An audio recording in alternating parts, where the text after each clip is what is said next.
মুহাম্মদ রাসূলুল্লাহ সাল্লাল্লাহু আলাইহি ওয়াসাল্লাম তিনি বলেন জাহান্নাম উদ্বোধন করা হবে এক প্রকার বা এক জাতির আলেম সম্প্রদায়কে নিয়ে।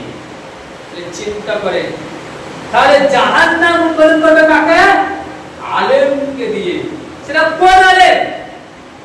যারা কুরআন এবং সুন্নাহ কে নিয়ে সমাজে মিথ্যা কথা বলেছে, মানুষকে মিথ্যা আমল করে নিয়েছে, নবীজির নামে হাদিস চালিয়ে দিয়েছে, সাহাবীদের নাম দিয়ে ভাঙিয়ে খেয়েছে, বলেছে, সমাজে বলেছে, সেই সমস্ত আলেমদেরকে জাহান্নামে উদ্বোধন করা হবে। যারা নবীজির নামে মিথ্যা কথা বলে, আরে আপনি আমি যদি আমার নামে মিথ্যা কথা বলেন, সেটা শুধু আমার নামে মিথ্যা কথা বলা হবে, আব্দুস সত্তরের নামে।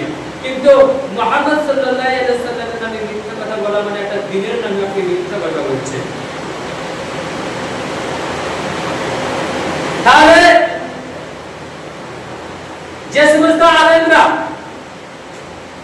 এরকম মুখে দাড়ি রেখে মাথায় টুপি পরে বড় জুব্বা আলখাল্লা পাঞ্জাবি পায়জামা জুব্বা পরে পাগড়ি পরে যারা জাতির সামনে খুতবা দিচ্ছে, ভাষণ দিচ্ছে, তারা যদি কুরআন এবং সুন্নাহ সম্পর্কে যদি সঠিক কথা যদি না বলে জাতির সামনে, তাহলে সেই আলেমকেও জাহান্নামে যেতে হবে এবং তার কথা মতো যারা চলবে তাদেরকেও জাহান্নামে যেতে হবে। কারণ আপনি তো যাচাই বাছাই করলেন না সে আলেমের কথাটা।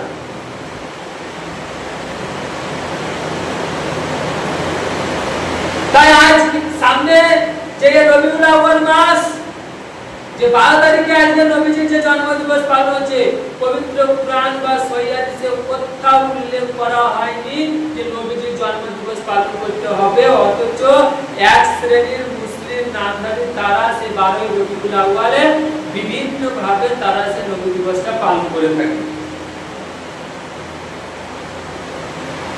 যে নবী মুহাম্মদ সাল্লাল্লাহু আলাইহি ওয়াসাল্লাম কিভাবে আপনি ঘুম থেকে উঠবেন সেটা শেখাচ্ছেন, কিভাবে আপনি ঘুমোতে যাবেন সেটা শেখাচ্ছেন, কিভাবে আপনি পোশাক পরবেন সেটা শেখাচ্ছেন, কিভাবে আপনি নামাজ পড়বেন, কিভাবে রোজা রাখছেন, কিভাবে হজ করবেন, কিভাবে যাকাত দিবেন, কিভাবে উমরা করবেন, কিভাবে মসজিদ বানাবেন, কিভাবে বিবাহ করবেন, কিভাবে লাশ কবরে রাখবেন, কিভাবে দাফন কাফন করবেন, কিভাবে জানাজা পড়বেন, সব কিছু শেখাচ্ছেন। আর সেই নবী, সেই রাসূল মুহাম্মদ সাল্লাল্লাহু আলাইহি ওয়াসাল্লাম কিভাবে জন্মদিবস পালন করতে এটা শেখাবেন না? নাউজুবিল্লাহ। তার মানে কি তিনি এটা লুকিয়ে রেখেছেন? তার মানে কি তিনি একজন মিথ্যাবাদী? নাউজুবিল্লাহ। তাহলে আপনি এটা দিয়ে কি বুঝাতে চাচ্ছেন জাতির সামনে? তারা এই নবী দিবসটা বাড়াতে বাড়াতে এমন জঘন্য পর্যায়ে চলে গেছে, কুরআন এবং সুন্নাহর বিরুদ্ধে চলে যাচ্ছে। মুহাম্মদ সাল্লাল্লাহু আলাইহি ওয়াসাল্লাম 1450 বছর আগে মৃত্যু দিবস এবং জন্ম দিবস পালন করা হারাম ঘোষণা করে গেছে। আপনি মৃত্যু দিবস পালন করতে পারেন না, আপনি জন্ম দিবস পালন করতে পারেন না, এটা ইসলামে হারাম, নিষিদ্ধ। অথচ এক শ্রেণীর মুসলিম আছে তারা মৃত্যু দিবস পালন করে, তারা জন্ম দিবস পালন করে, তারা বিবাহ দিবস পালন করে। এগুলি ইসলাম অনুমতি দেয় না। কিন্তু আজকে সমাজে দেখেন অনেক মুসলিমকে পেয়ে যাবেন হয়তো 5 ওয়াক্ত নামাজ পড়ার ধার ধারে না, কিন্তু সে কোন দিনে বিবাহ করেছে সেই বিবাহ দিনটাকে মনে রেখে বিবাহ বার্ষিকী দিন সে উদযাপন করছে। তার ছেলে মেয়ে বা নাতি পুতার জন্য জন্মদিনের জন্য বাজার থেকে কেক কিনে নিয়ে এসে কেক কেটে জন্মদিবস পালন করছে। ইসলামে হারাম, নিষিদ্ধ। আপনি গুনাহগার হবেন, আপনি গুনাহগার। ওই জন্মদিনের কেকের যারা ব্যবসা করে তারাও হচ্ছে গুনাহগার। কারণ জন্মদিনের কেক বিক্রি করে আপনি উপার্জন করতে পারেন না। একটা ইসলামের একটা সূত্র হচ্ছে যে জিনিসের উপর খাওয়া হারাম থাকে তার উপরে ব্যবসা করাও হারাম থাকে। কথাটা আমি আবারও বলছি, ইসলামে যে জিনিসটা খাওয়া হারাম সেই জিনিসের উপরে ব্যবসা করাও হারাম করা হয়েছে। যেমন মদ হারাম, আপনি মদের ব্যবসা করতে পারবেন না। শুকর হারাম, শুকরের গোশতের ব্যবসা করতে পারবেন না। যেমন সুদ হারাম, আপনি সুদের লেনাদেনা করতে পারবেন না, যে আমি সুদ খাবো না লোকটা দেব করতে পারবেন না। এরকম অনেক কিছু আছে। ঠিক একই রকমভাবে জন্মদিনের জন্য পালন করার জন্য হারাম, তিনি জন্মদিনের কেক আপনি যে ক্রয় বিক্রয় করছেন এটাও হারাম।